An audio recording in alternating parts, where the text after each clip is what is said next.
Chères étudiantes, chers étudiants, bonjour.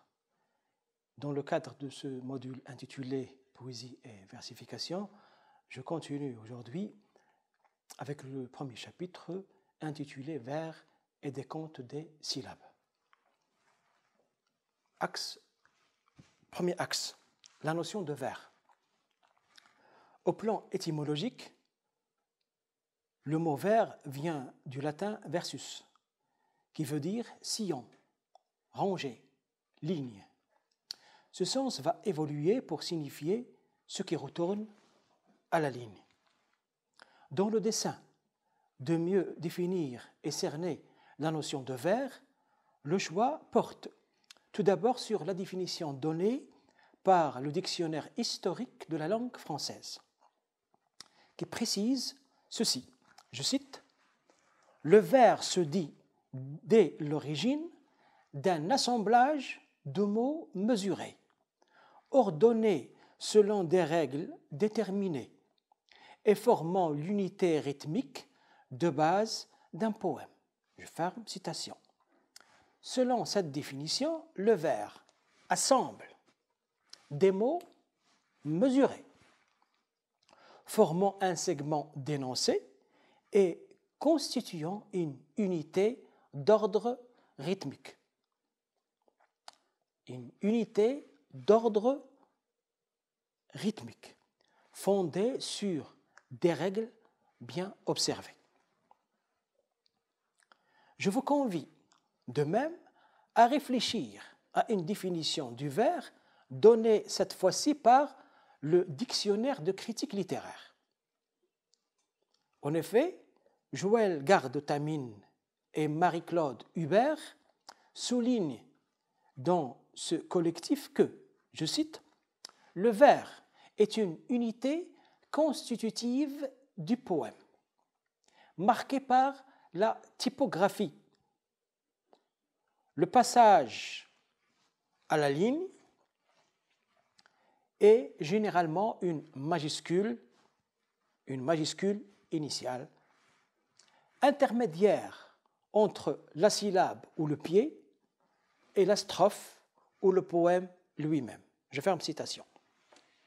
En plus de voir en le vers une unité qui se place entre la syllabe et la strophe ou le poème, les auteurs apportent d'autres précisions, surtout d'ordre typographique.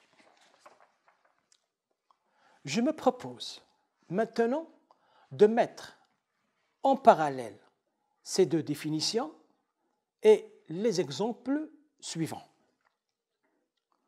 Le premier exemple est tiré de Réversibilité, poème écrit par Charles Baudelaire, et le second est extrait d'un poème intitulé Épilogue 2,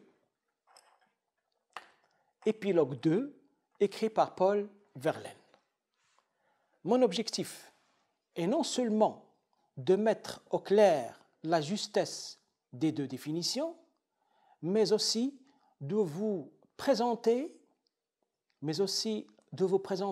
d'autres aspects du vers et que les exemples choisis illustrent. Exemple 1.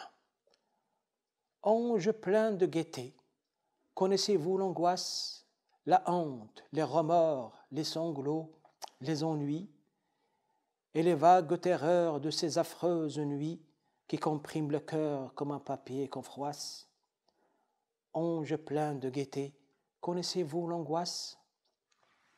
Charles Baudelaire, Réversibilité, poème tiré du recueil intitulé Les Fleurs du Mal, le célèbre recueil Les Fleurs du Mal. Maintenant, passons à l'exemple 2. Donc, son effet, ce livre est clos, chères idées qui rayiez mon ciel gris de vos ailes de feu, dont le vent caressait mes tombes obsédées, vous pouvez revoler de vers l'infini bleu. Paul Verlaine, poème saturnien, épilogue 2. Ce qui nous interpelle, en premier dans ces exemples, c'est l'aspect typographique. Il s'agit d'un groupement d'éléments appelés vers, caractérisé par un alignement vertical. Un alignement vertical.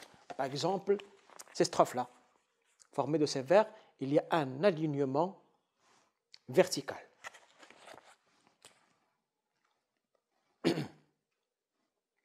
Par l'usage de la majuscule au début, par l'usage de la majuscule au début. Vous pouvez vous-même faire cette expérience-là et voir des poèmes et mesurer la justesse de ces règles. Donc, il s'agit d'un groupement d'éléments appelés vers, caractérisés par un alignement vertical, par l'usage de la majuscule au début et par un espace blanc à la fin. Et par un espace blanc à la fin. À la fin de chaque vers, il y a un espace blanc. Sur un autre plan, la deuxième remarque concerne la présence ou non d'un signe de ponctuation. Dans les vers 1, 2, 4, 5, du premier exemple, le poète a utilisé des signes de ponctuation. Nous avons des virgules et un point d'interrogation. Mais il a omis de le faire dans le troisième vers. Il y a usage des virgules à la fin des vers 1, 2 et emploi de points d'interrogation placés à la fin des vers 4 et 5. Cette seconde remarque nous autorise à souligner que le vers n'est pas toujours une phrase. Exemple numéro 2, le premier vers. Donc, son effet, point, ce livre est clos, point, chères idées. Une phrase peut être courte et le vers continu, ou bien elle peut être longue et s'étaler sur un ou plusieurs vers. Exemple 1, voire sur une ou plusieurs strophes.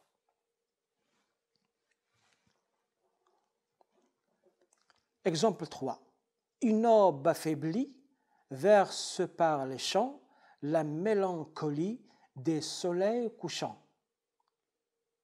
Ici, la phrase s'étale sur toute une strophe. Le poème est intitulé Soleil couchant de Paul Verlaine. Donc, le vers n'a pas toujours une autonomie syntaxique et sémantique.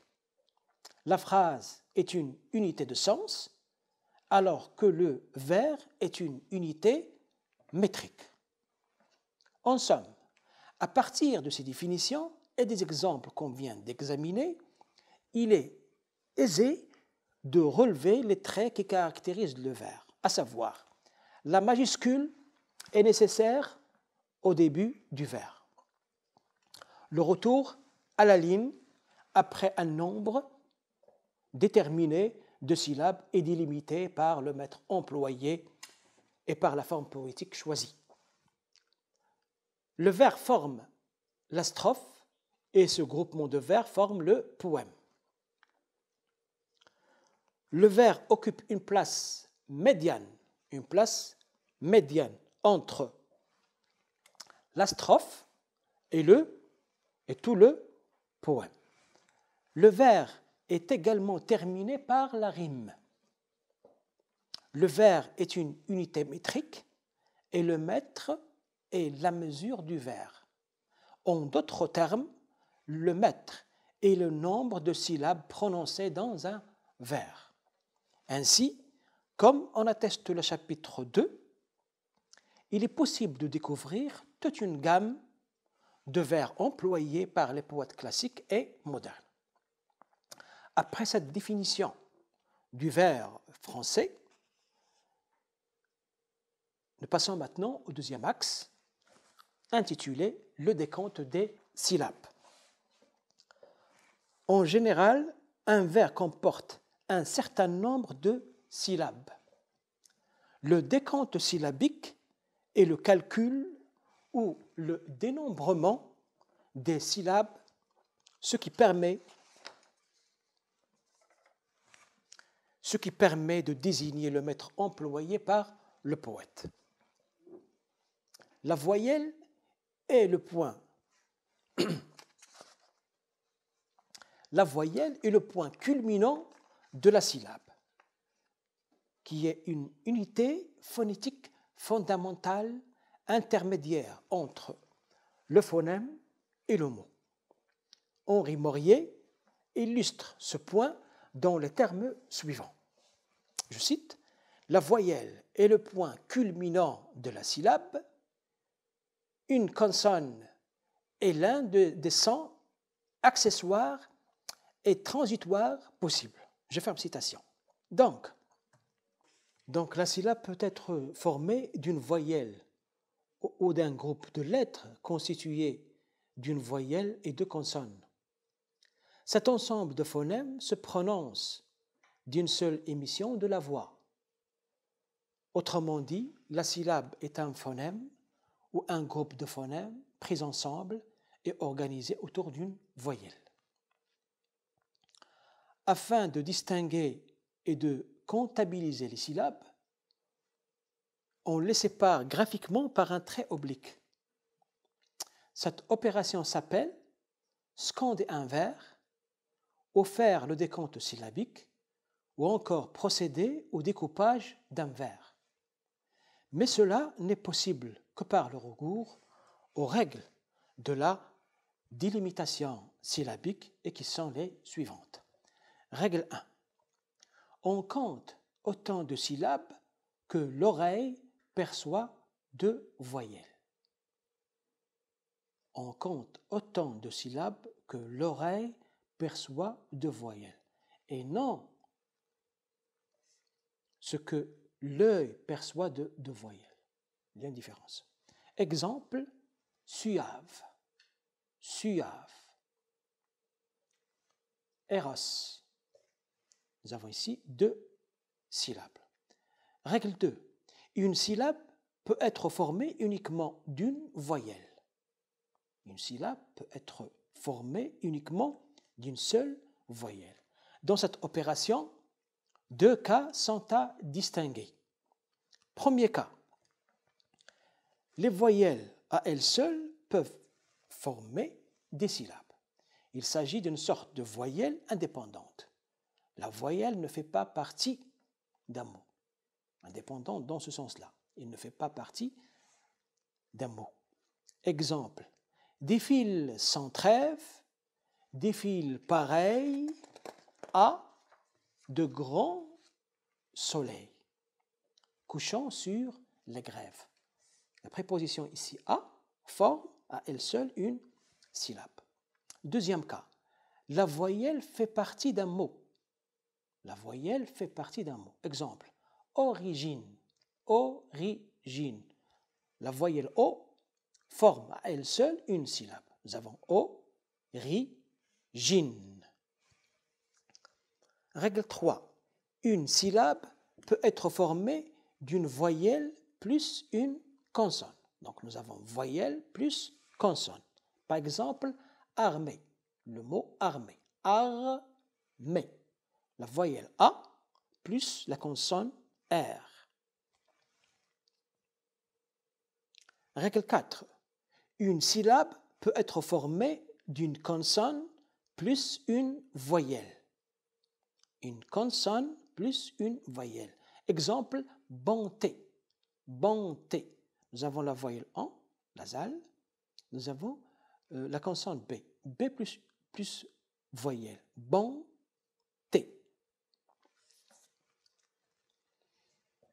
La règle concerne la première syllabe, bien sûr. Bonté. Règle 5. Une syllabe peut être formée d'une consonne plus une voyelle plus une consonne. Consonne plus une voyelle plus une consonne. Exemple, mal. La première consonne, c'est M, la voyelle, c'est A, et la deuxième consonne, c'est L, mal. Règle 6. Une consonne entre 2 voyelles attaque une nouvelle syllabe. c'est-à-dire elle annonce ou bien fait partie d'une autre syllabe. Exemple, beauté. Beauté. O, c'est une syllabe, et O, c'est une voyelle, et c'est une voyelle. Et nous avons le T entre deux voyelles. Donc le T, on ne va pas prononcer beauté. Non. La consonne située entre deux voyelles annonce la deuxième syllabe. Donc beauté. Exemple 2. Autorité. Autorité.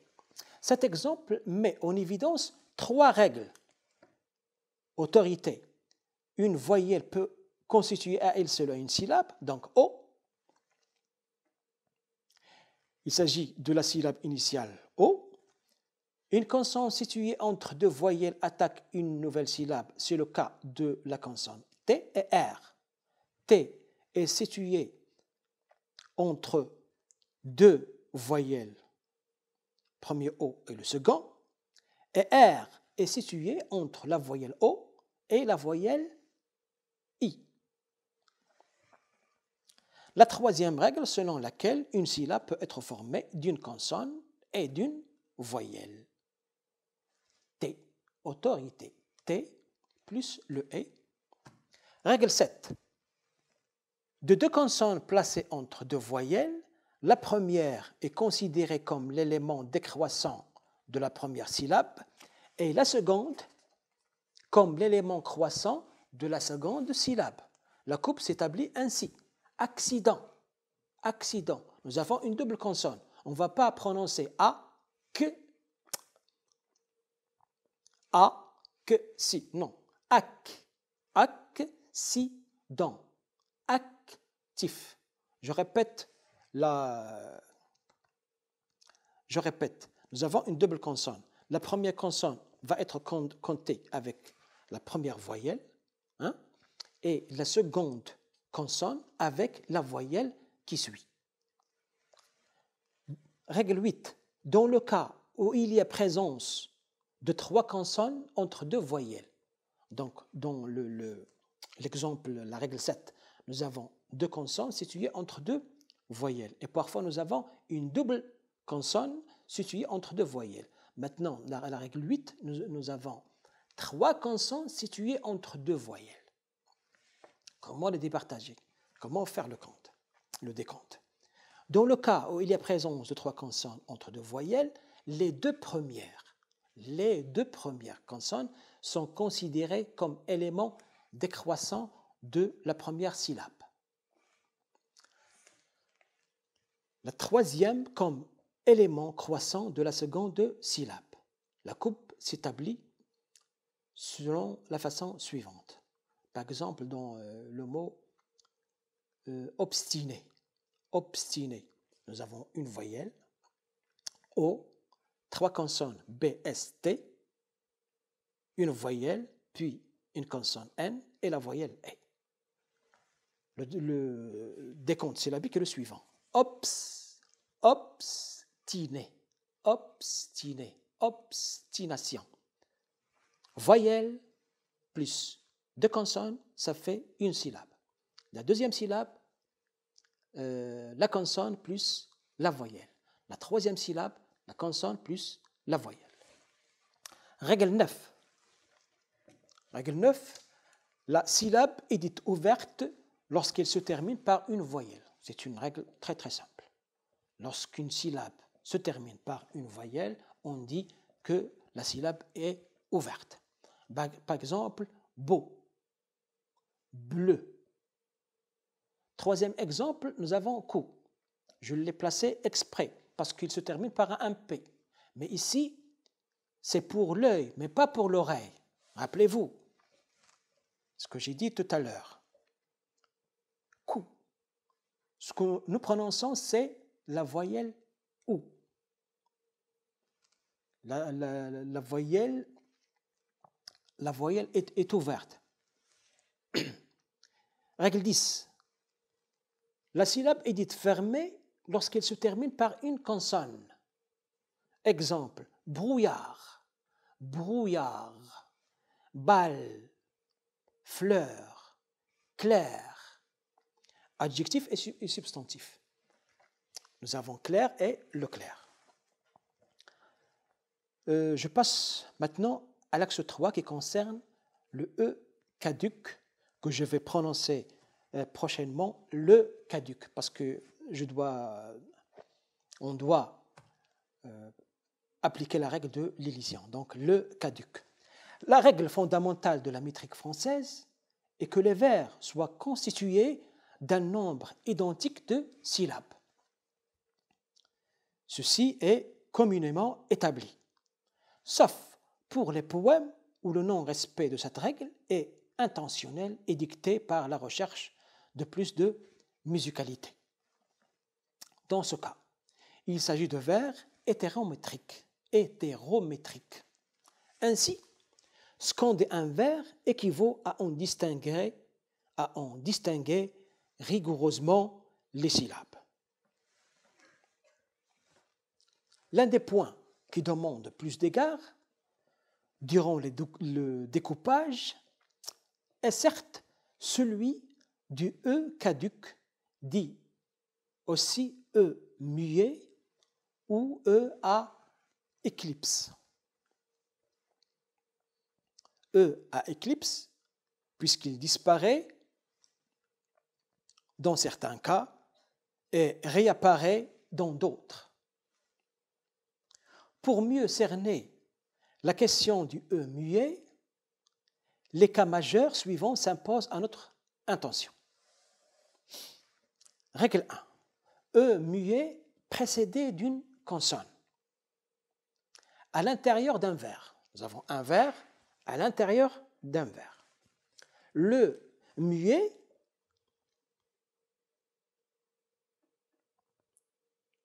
ce E muet précédé d'une consonne fait toujours une syllabe. Exemple. En décembre, le vent siffle au trou des serrures. Le mot décembre, en décembre, le vent. Nous avons décembre, nous avons un E terminal d'un mot, placé devant un mot à initiale consonnatique. Donc ici, on prononce le E. En décembre, il compte pour une syllabe. Deuxième règle, E muet précédé d'une voyelle. E muet précédé d'une voyelle. Dans le cas où le E terminal d'un mot est placé devant un mot à initiale vocalique, il y a elision du E. Exemple. Pas même la chanson naïve et monotone. Pas même la chanson naïve et monotone. Pas même, je prononce me, pas une syllabe, mais une syllabe, syllabe 2. Pas même, troisième syllabe. Pourquoi? Parce que le E est placé devant un mot à initiale consonnatique, donc il compte. Pas même la chanson naïve. Naïve se termine par un E. Et nous avons et monotone. Conjonction de coordination, bien sûr, une voyelle. Là, le E de l'adjectif naïve tombe. Naïve et monotone. Naïve et monotone. Le E n'est pas prononcé. Règle 3. Le E muet terminal d'un mot est tout aussi élidé s'il est placé devant un H non aspiré. Rappelons que le H qui permet l'association consonne-voyelle est dit H muet ou H ou non aspiré. Celui qui l'empêche est dit aspiré. Exemple 1. Rien ne sait plus vos noms, pas même une humble pierre. Rien ne sait plus vos noms, pas même une humble pierre. Exemple 2. J'ai pesé dans mes mains la cendre des héros. Le H empêche, dans cet exemple second, le H empêche l'association ou la liaison consonne-voyelle, parce qu'on ne prononce pas ici la cendre des zéros. On prononce la cendre des héros, parce que nous avons ici un H aspiré. Règle numéro 4. Placé à l'intérieur d'un mot, entre une voyelle et une consonne, le E caduc ne compte pas. Exemple, dévouement, reniement. Le E caduc tombe aussi dans les futurs des verbes du premier groupe. Par exemple, pour le verbe prier, je ne vais pas dire prierai, mais je vais dire prierai. Règle 5, l'apocope. À la fin du vers, le E final a été toujours hors du compte des syllabes.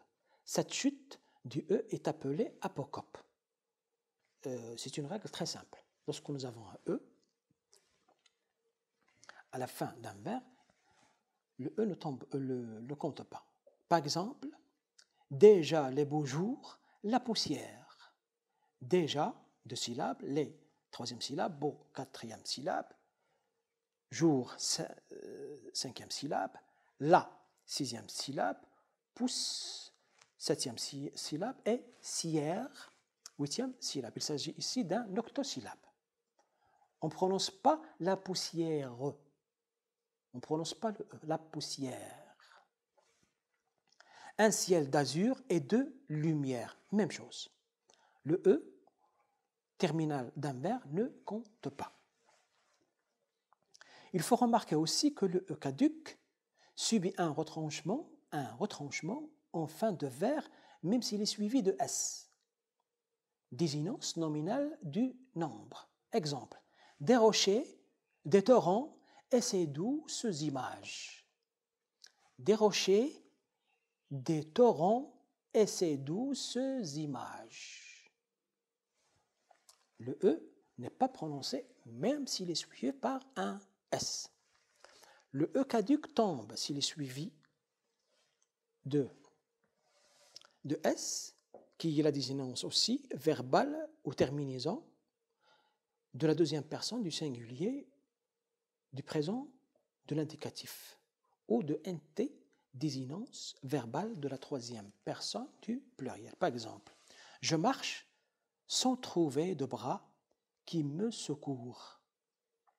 Je marche sans trouver de bras qui me secourent. Le E tombe, il n'est pas compté. La syncope. Jean Mazalera définit la syncope comme étant la disparition d'un E caduc dans le corps d'un mot. Exemple, seulement, seulement, seulement, seul et ment. Le E tombe. Lorsque ce E tombe et on compte cet adverbe, par exemple, en deux syllabes, on dit qu'il y a syncope. Si on prononce seulement, il n'y a pas syncope. Si l'on applique la règle de la syncope, le découpage donnera deux syllabes. Seulement. Axe 4. L'hiatus et l'élision. Au sujet de l'hiatus et de l'élision, Maurice Grammont apporte des explications d'une grande subtilité et précise que lorsque, je cite, un mot terminé par une voyelle précède immédiatement dans l'intérieur d'un vers un mot commençant par une voyelle, il se produit une élision, soit un hiatus. On dit qu'il y a élision lorsque la première des deux voyelles est supprimée, tant dans la prononciation que dans le compte des syllabes. Et hiatus lorsqu'elle se prononce et compte tous deux. Je ferme citation. Justement, lorsque dans un vers, un mot qui se termine par une voyelle rencontre un autre mot dont l'initiale est vocalique, on observe que deux cas peuvent se produire. On dit qu'il y a élision lorsque la première des deux voyelles est supprimée, tant dans la prononciation que dans le décompte syllabique, et hiatus lorsqu'elle se prononce et compte tous deux.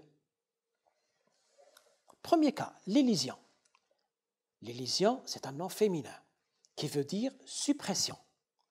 Peut se produire pour éliminer la première voyelle et ainsi éviter la cacophonie.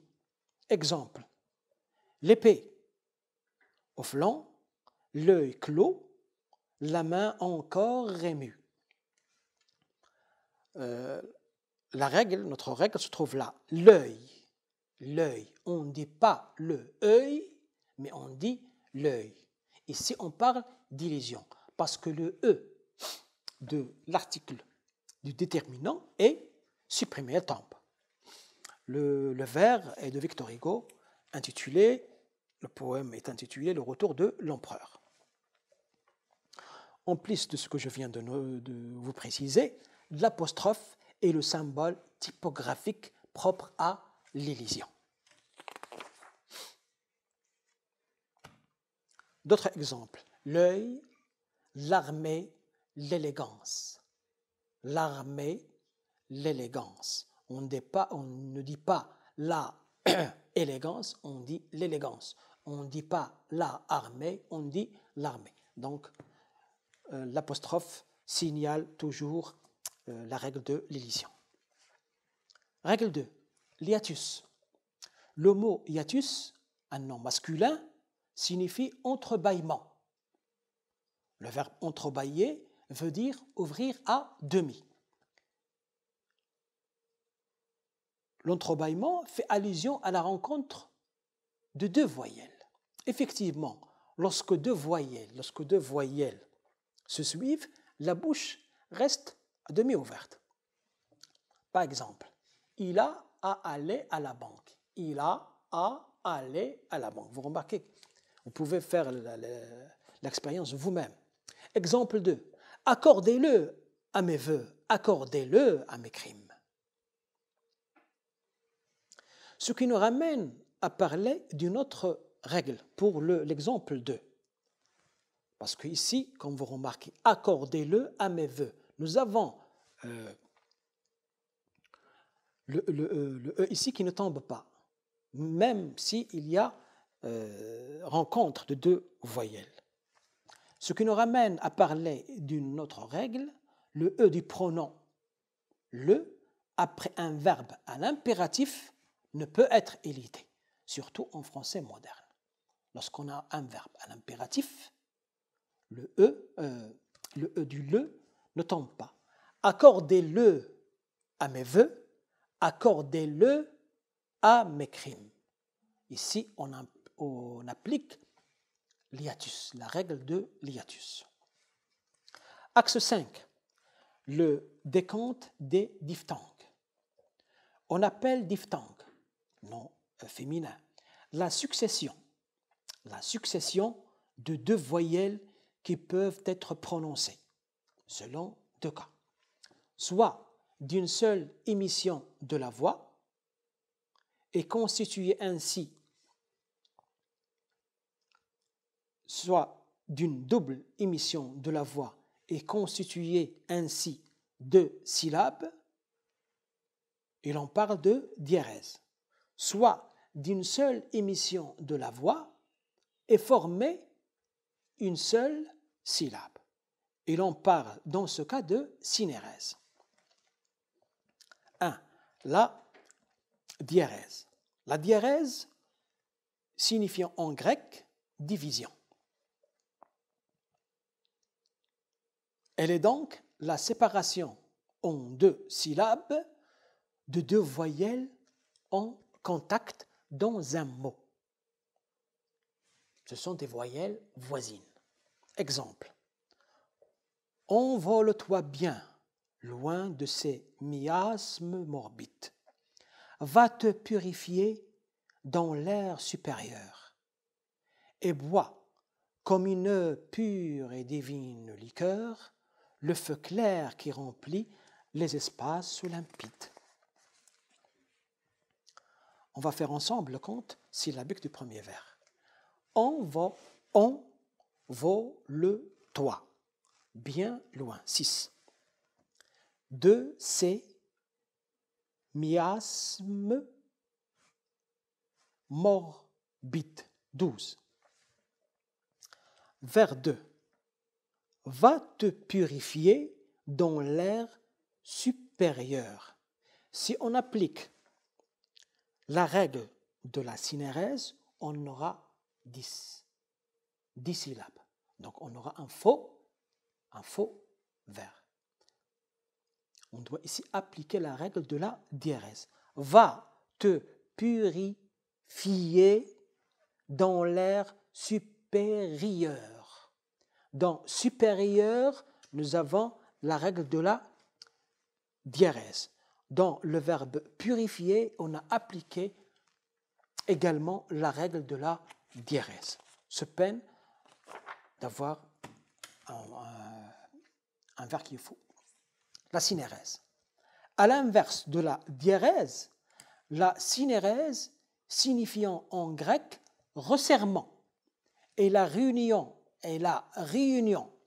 en une seule syllabe de ces deux voyelles qui se succèdent dans un mot. Par exemple, ce vers-là, nourricier, ni l'écho vermeil des pastorales. Nourricier, ni l'écho vermeil des pastorales. Si j'applique ici la règle de la diérèse pour le mot nourricier, et le prononcer comme ça, de la façon suivante, nourricier, j'aurai un vers qui compte 13 syllabes. Ce n'est pas un alexandrin, donc mon décompte est erroné. Dans le vers 2, il faut appliquer la règle de la synérèse. Sier et non scier, sous peine d'avoir un faux maître. Quant à l'apport des diphtongues, c'est une sorte de conclusion de ce texte, quant à l'apport des diphtongues, Jean Mazalera note dans Éléments de métrique française que, je cite, la diérèse étale déroule plus largement le mot sur le vers. La synérèse le fait passer plus vite, à la manière de la prose. La diérèse épanouit le mot et le solennise,